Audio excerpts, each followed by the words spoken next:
Before we jump into today's breakdown, if you're watching this and you love real, honest NBA content, make sure you hit that subscribe button. My watch time is done. Now, it's just the subscribers left. So if you enjoy the grind, show some love and join the Ball IQ Zone family. Now let's talk about the Toronto Raptors, because what they're doing right now is shocking the entire Eastern Conference. As of today, Toronto isn't just winning. They're sitting as the second best team in the East, and they're doing it with a confidence and energy nobody predicted. Scotty Barnes is playing like a legit all-NBA talent.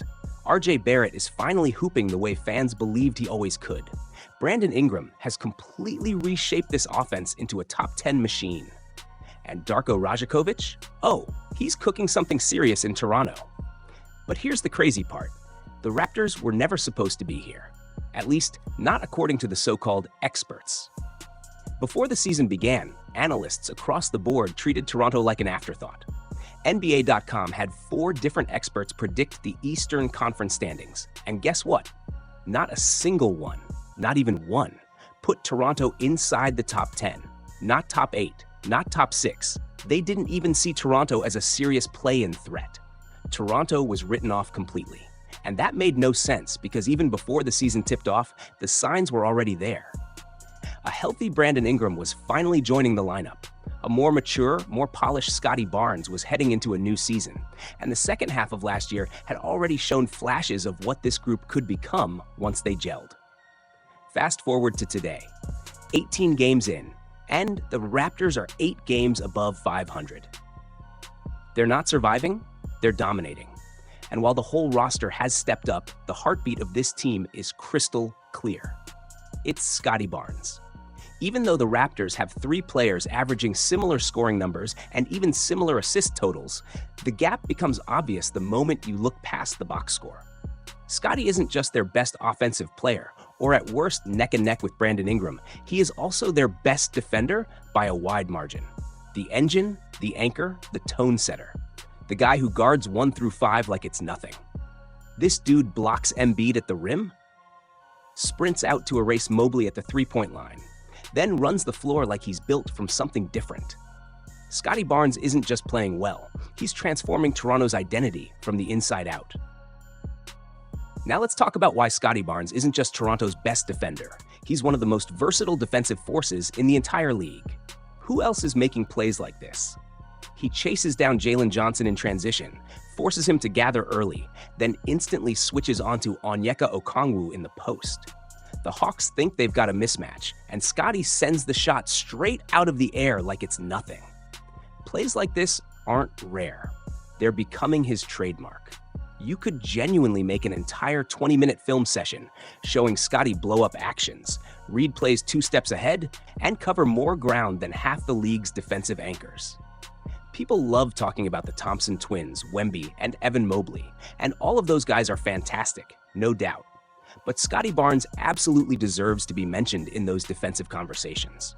Sure, Wemby is on his own planet. Everybody knows that. But Scotty isn't far behind the next tier. His blend of mobility, IQ, timing, length, and raw effort makes him one of the most disruptive defenders in the NBA. He rebounds like a big, switches like a wing, blocks shots like a center, and jumps passing lanes like a guard. There just aren't many players who can do all of that at once. And honestly, Scotty suffers from something you rarely hear about. He's a victim of his own early success.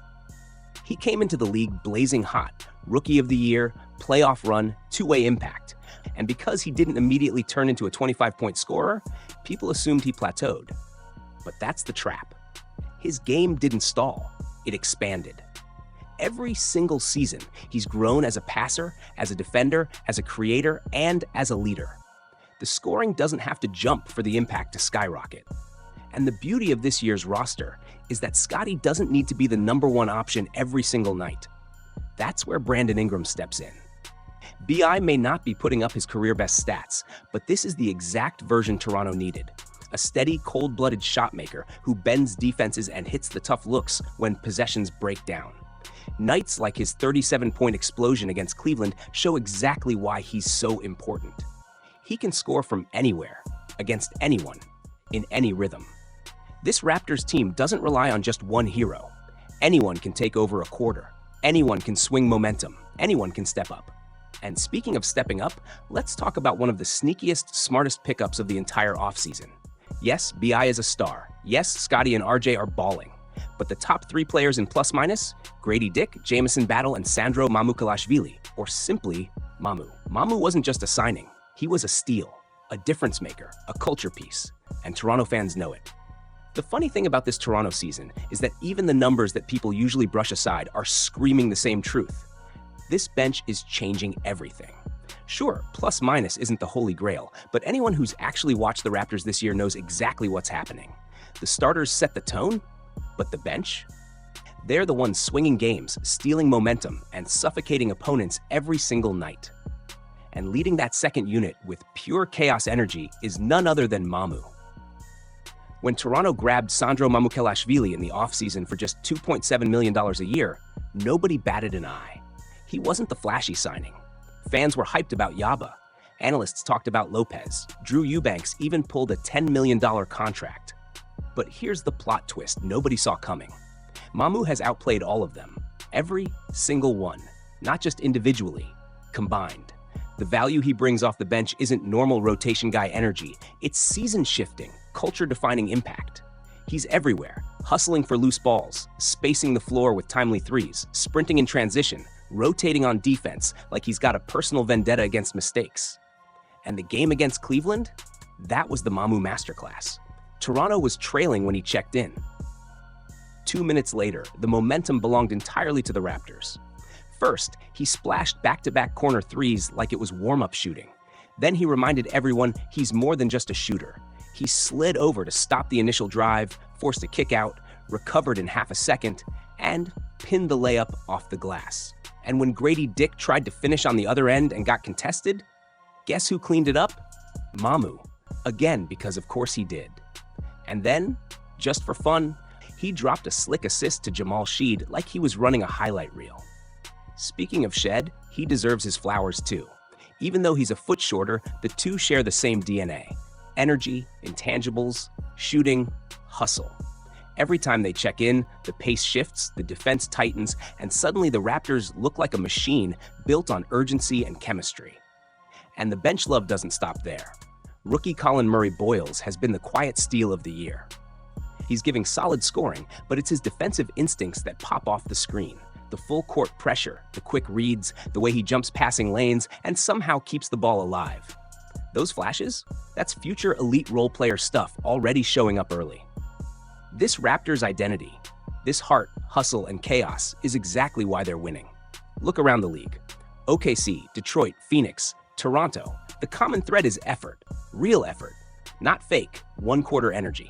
These teams play hard for 48 minutes, and that alone tilts games. Add Toronto's ball movement, defensive buy-in, and the stability Darko brings, and you've got a blueprint for a top-tier team again. Toronto is climbing back to the top of the East with pride, swagger, and a whole lot of unexpected heroes. And yes, Mamu is the GOAT, at least the GOAT of this bench. And honestly, that might be even more important.